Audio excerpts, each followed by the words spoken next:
ये है ABPL digital network और आप देख रहे हैं ABPL न्यूज। नमस्कार, आपके साथ में यूवी चौधरी। आप देख रहे हैं ABPL न्यूज। कांग्रेस के वरिष्ठ नेता राज सिंह पर आलमपुर गांव में मकान पर कब्जा करने का बड़ा आरोप सामने आया है। ग्रामीणों ने आरोप लगाते हुए बताया कि नेताजी गरीब मजलूम देखते हुए हमारी जमीन और मकान को कब्जाने की फिराक में है। वहीं उन्होंने इस मामले की तहरीर पुलिस को देते हुए कार्यवाही की मांग की है।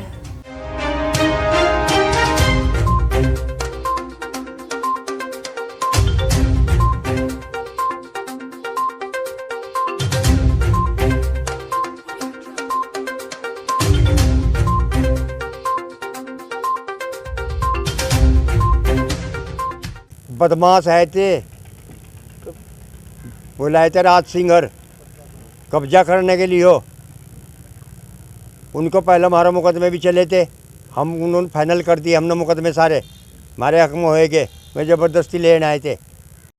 हमारे ताया जी का मकान है, इनकी पैतृक ज़मीन है और लगभग 70 सालों से इनका बराबर का कब्जा है यहाँ पर।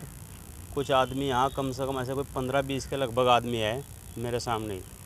मैं वहाँ बैठा था, कुर्सी बिछाओ, तो कोई ऊपर कोई नीचे चढ़ता रहा।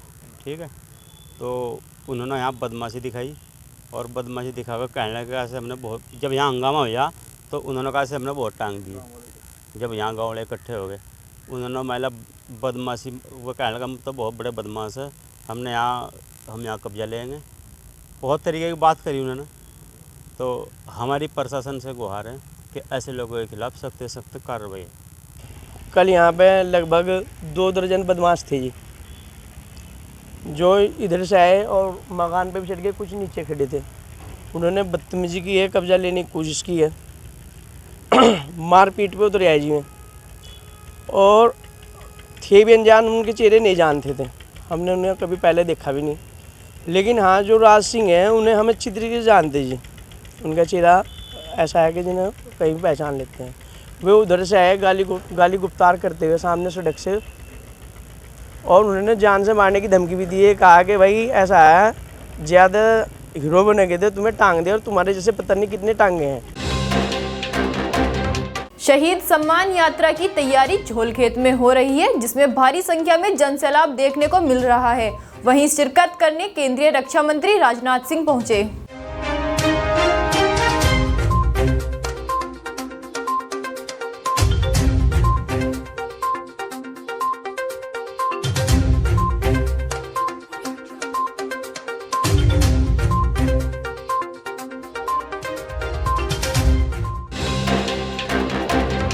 सरोवर नगरी नैनीताल में देर रात शरारती तत्वों द्वारा मल्लीताल के पंत पार्क में एक रेहड़ी पर आग लगा दी गई। मौके पर पहुंची पुलिस ने आग पर काबू पा लिया है। वहीं पुलिस शरारती तत्वों की तलाश में जुट गई है। घर में आग लगी है, लेकिन थोड़ा सब घरों में आग लगा रखी है। मेरे घर में ज़्यादा लगा रखी है। गैस सिलेंडर, मेरा सामान सब जल गया है सर। और 2-3 तिरपाल थी, 2-250 की 2000 की तिरपाल थी, तो वो जल गई है। 5-6 हज़ार की तिरपाली नुकसान हो गया है। और अंडे की क्रेट थी, मैगी थी, बिस्कुट थे, सामान था, और सब जल गया है। देश के प्रधानमंत्री नरेंद्र मोदी द्वारा तीनों कृषि कानून वापसी के बाद देश के किसानों का कहना है कि आगामी चुनावों को देखते हुए प्रधानमंत्री ने ब्लॉक की वापसी की है, न कि किसानों को देखते हुए। वहीं ऐसे में क्या बोले हल्द्वानी भाजपा के पूर्वी मंडल महामंत्री पान सिंह मेवाड़ी। आइए देखते हैं ABPL न्यूज संवाददाता राकेश जोशी की रिपोर्ट। देश के प्रधानमंत्री नरेंद्र मोदी द्वारा कल 3 कृषि जो बिल कानून था उसको जो है कल वापस लेने का ऐलान जो है किया गया था। वहीं जो है लगभग 1 साल से अधिक का समय बीत गया था दिल्ली बॉर्डरों में बैठे हुए किसान को, और कल जो है देश के प्रधानमंत्री नरेंद्र मोदी ने जो है ये घोषणा करी कि ये बिल जो है वापस लिया जाता है। इसी के चलते हुए तमाम जो लोग हैं, तमाम देश भर में जो जनता है, उन्होंने जो है कहीं ना कहीं उनके दिलों में ये सवाल आ रहा है कि आखिर आगामी 2022 के विधानसभा चुनाव की बात बात करें या 2024 के चुनाव की बात करें तो चुनाव नज़दीक है, इसलिए जो है देश के प्रधानमंत्री ने ये बिल वापस लिया। इसी में बात करने के लिए हमारे बीच में भाजपा के पूर्व मंडल महामंत्री पान सिंह मेवाड़ी जी मौजूद है। मेवाड़ी जी, आपसे जानना चाहेंगे, जिस तरीके से लगभग 1 साल का समय हो गया था दिल्ली बॉर्डरों में किसानों को बैठे हुए, और कल जो है देश के प्रधानमंत्री नरेंद्र मोदी द्वारा जो है ऐलान किया गया कि 3 कृषि कानून को जो है बिलों को वापस लिया जाता है, और कहीं ना कहीं जो जनता में एक संदेश आ रहा है कि आगामी चुनाव नज़दीक है, चुनाव को देखते हुए जो है मोदी ने ये फैसला लिया। क्या कहना चाहेंगे इसके बारे में आप? देखिए, स्वागतपूर्ण जो फैसला ले लिया माननीय प्रधानमंत्री नरेंद्र मोदी जी ने कि 3 कृषि बिल कानून वापस लिए, ये कानून देश के हित में लिया है, किसानों के हित में लिया है। देखिए, मोदी जी चाहते थे किसानों की आय दुगनी हो, किसानों को बिचौलियों से बचाया जाए, किसानों को आखिर कैसे सशक्त किया जाए, किसानों के लिए यह बिल लाया गया था। लेकिन देश के किसान, देश की जनता चाहती थी कि यह बिल वापस हो। देश के हित में माननीय प्रधानमंत्री मोदी जी ने ये कानून वापस किया है।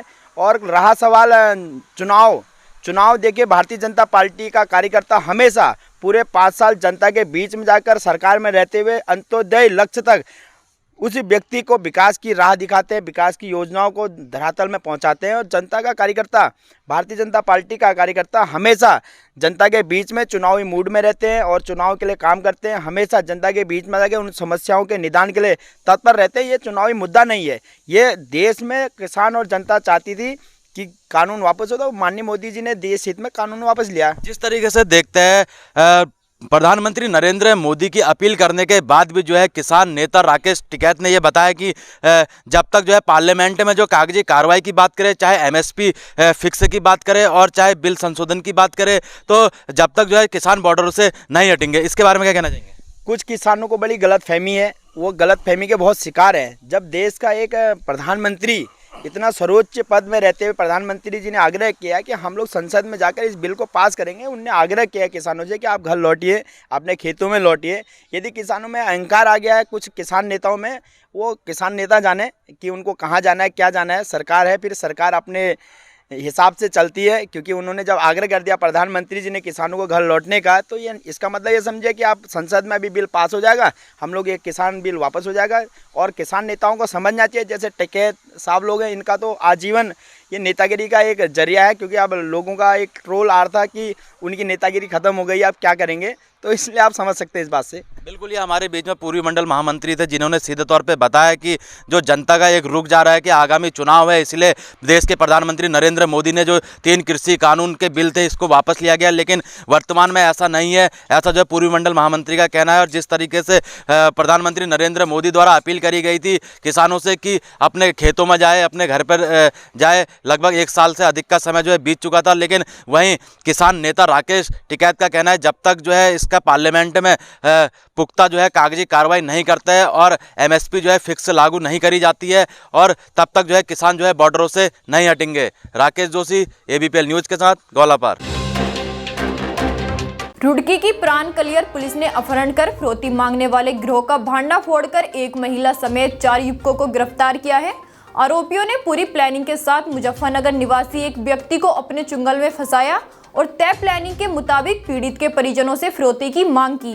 पीड़ित परिजनों ने पुलिस से गुहार लगाई तो सारा मामला खुलकर सामने आया। आइए डालते हैं एक नजर। क्षेत्र में पिछले कुछ समय से हम लोगों के संज्ञान में ये बात आई थी कि कुछ एक गैंग बना के कुछ लोगों को एक तरीके से ब्लैकमेलिंग का कार्य कर रहा है और नहीं तो उनको फंसाने की धमकी देता है। इस पर कार्रवाई करते हुए सीओ रुड़की और एसओ कलियर की टीम ने इसमें एक मामला जब हमारे संज्ञान में आया कि एक व्यक्ति को मुजफ्फरनगर से बुला के एक होटल में रुकवा के और उसके साथ कुछ जो भी कार्रवाई करके 376 में फंसाने की धमकी के नाम से। बाजपुर चीनी मिल में प्रदेश सरकार द्वारा मृतक आश्रितों को नियुक्ति नहीं मिलने से नाराज मृतक आश्रितों ने अनिश्चितकाल धरना शुरू कर दिया है। इस दौरान मृतक आश्रितों ने प्रदेश सरकार पर मृतक आश्रितों का उत्पीड़न करने का आरोप लगाते हुए जमकर नारेबाजी की और जल्द ही मांगे पूरी न होने पर उग्र आंदोलन करने की चेतावनी भी दी है। जैसे कि हम लोगों ने ये अभी जो आपका 18 तारीख को हमने सांकेतिक धरना किया था, जिससे हमें लगता है कि उससे हमारा कुछ नहीं होने वाला। लगातार हम अपनी मांगों को लेकर शासन प्रशासन पर, आला अधिकारियों पास, सभी पास जा चुके हैं और आपको ये लगभग 21 तारीख से आपका ये पढ़ाई सत्र चालू होने वाला है। पढ़ाई सत्र चालू होने के बाद किसी भी मृतकाशित को कोई जॉब नहीं मिल पाएगी, कोई नौकरी नहीं दी जाएगी। ऐसा हमें लगता है कि सरकार हमें नज़रअंदाज कर रही है। अगर हमारा ये जो नियुक्ति अगर हमारी जल्द ही नहीं दी जाती है तो हम अनिश्चितकाल धरने में बैठे हैं, और अगर हमें नियुक्ति जल्द नहीं दी जाएगी तो हम आने वाले समय में भूख हड़ताल की ओर अग्रसित होंगे। उत्तराखंड मुख्यमंत्री पुष्कर सिंह धामी यूपी के 3 दिवसीय दौरे पर थे। वहीं सीएम धामी ने यूपी उत्तराखंड के मुद्दे पर सहमति और समझौते की बात करते हुए कहा कि काफी समय से जिन मुद्दों पर चर्चा रुकी हुई थी उन मुद्दों पर चर्चा की गई है और साथ ही उत्तराखंड और यूपी के बीच भूमि बंटवारे को लेकर सहमति बनी है। आइए देखते हैं क्या है पूरी खबर। जो बंटवारे को लेकर लगातार बातें चल रही थी, बातें आगे बढ़ी थी, लेकिन समाधान तक नहीं पहुंच रही थी। मैं उत्तर प्रदेश के मुख्यमंत्री आदरणीय योगी आदित्यनाथ जी का भी धन्यवाद करना चाहता हूं कि मुख्यमंत्री स्तर की जब हमारी बैठक हुई और उस बैठक में सारे बिंदुओं पर एक एक करके सारे बिंदुओं पर कल सहमति बन गई और हमारे सारे के सारे जितने भी मामले थे उनका सबका कल समाधान हो गया। ये है ABPL डिजिटल नेटवर्क और आप देख रहे हैं ABPL न्यूज।